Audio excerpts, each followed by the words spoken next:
So, hey, let's pretend that. Well, actually, it probably wouldn't work with this. Alright, let's just pretend the book.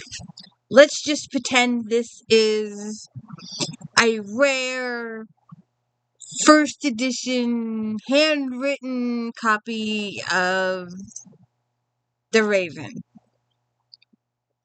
And it's worth like $1 billion. And this old guy has a library filled of very extremely rare limited first editions going back to the 1600s. So hey, it's the D. Louise Book Series channel. Hit the like and subscribe. We got no special effects here. We got no fancy stuff, fancy editing. It's just me reading a book and talking about a book at Christmas or Valentine's Day. Take your pick. We won't go there. So anyways, let's just pretend that this mass market, which by the way is going out of style. I'm so depressed. I like mass markets. Because this you will pay $8 or $9. If you have not seen my video on the death of mass markets, please go check it out.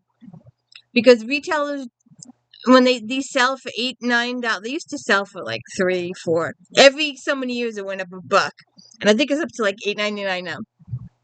But they make more money off the large paperbacks. The large paperbacks they can sell for $15 to $20, so they make a few extra dollars on those. So those are more profitable for them to print out.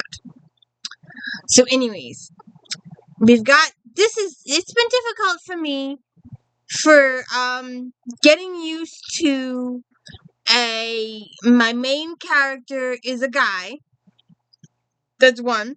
My main character is my husband. Not really.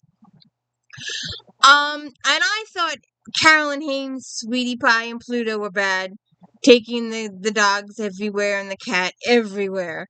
But this guy puts his cat on a leash and takes him everywhere. That's just a little too far for me. You can leave him home sometimes. Good grief. But the guy takes him everywhere. And I'm like, he needs a flea collar at least. So anyways, he's doing his librarian thing. And this old guy that's a frequent visitor to his library, because he volunteers one at the archive library, the older library, and then he volunteers at a local library.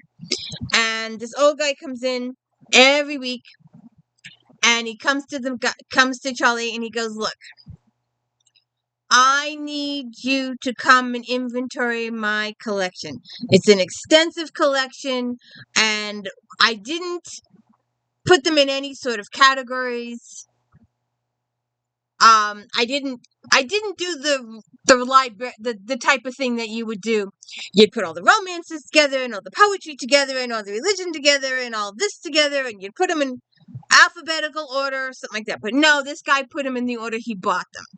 So, like, this shelf is from 1900, this shelf is from 1910, this shelf is from 1920, this shelf is from 1940, but he started in 1600s. So he's been purchasing ever since, and he's kept a log of what he's bought. And there are some missing. He discovers there are some missing, and he's going to pay Charlie $300 an hour. I'm like, God, I'd do it. I would love to do it. Get out my old computer and my Excel spreadsheet and log them all in. But if I do it, they're going into alphabetical order.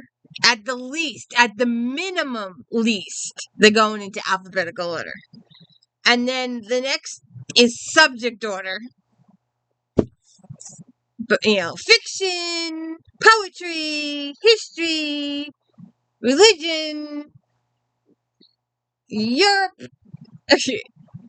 Revolutionary War, Civil War, First World War. It's all going into categories. I hate when these stupid things pop up. So,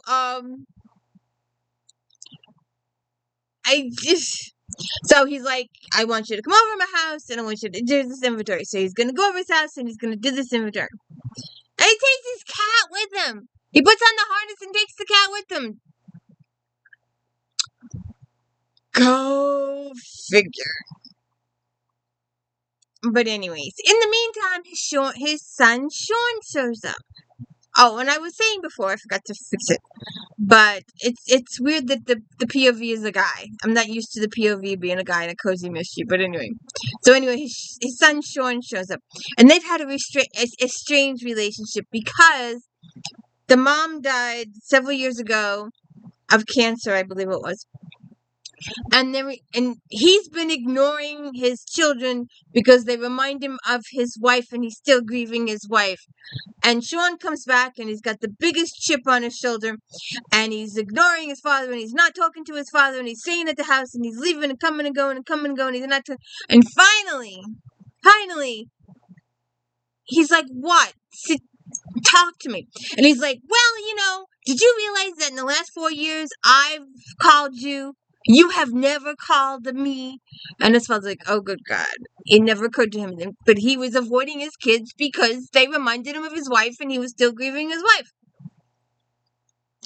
And then he realized he wasn't there for the kids. So there's a little bit of guilt there.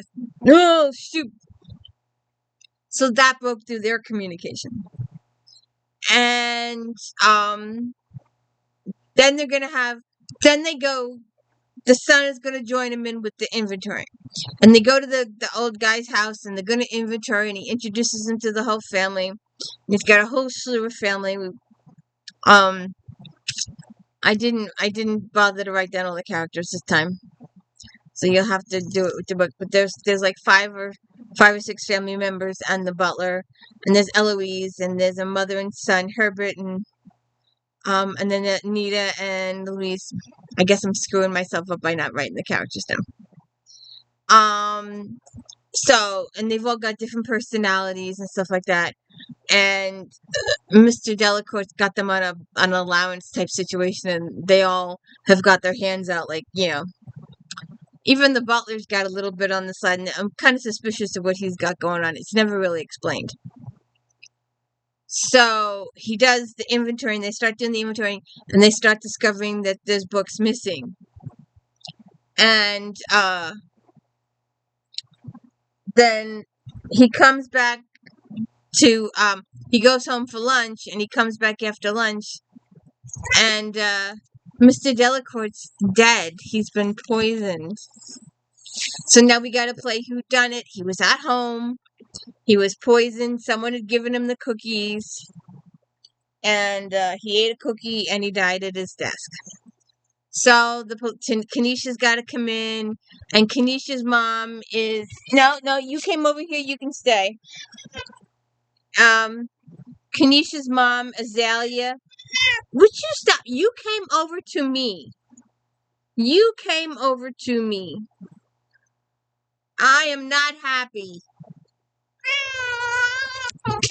Ow! Oh. Yesterday, you stepped on my keyboard and turned it off. So, wait a second. Excuse the roughness here. You made up your mind what you're going to do? Have you made up your mind? What? What? What are you going to do? Make up your mind. Oh, so Kenesha is the chief. She's in charge of the police department right now. And Mr. Bates is her deputy. And Kenesha's mom is Azalea, and she works for Charlie 3 days a week, cooking breakfast and cleaning house and stuff like that. So they've known each other a while. So she comes over. He comes back from lunch, and he finds the guy dead. So he calls Kenesha, and all the cops come. And he's putting his little 2 cents in here and there. You meet all the family members and all their weird eccentricities and all that kind of stuff. And, what? What's the matter there, Miss Smokey? my computer is not your personal scratching post. So, where was I? Bring this here.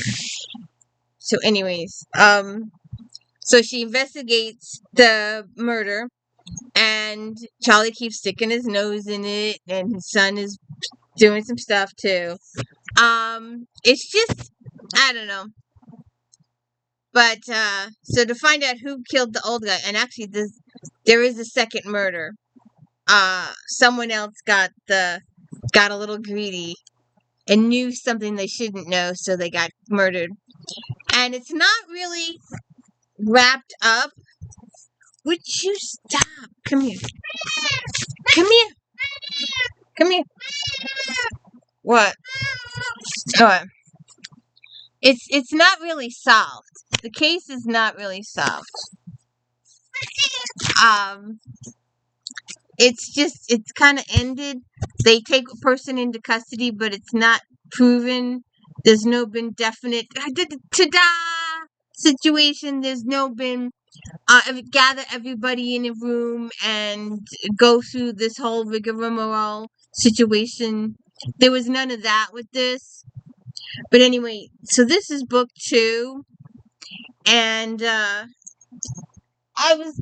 3 is not looking all that well. Thrift stores, but anyway. So I'm trying to decide if I should go to book 3. But when I was deciding on to go to book 3, a friend of mine dropped by. So, you know what we're gonna be reading tonight. Haven't got a clue, bookshop. I love my Angelica Risita. I love my Trisha Miles.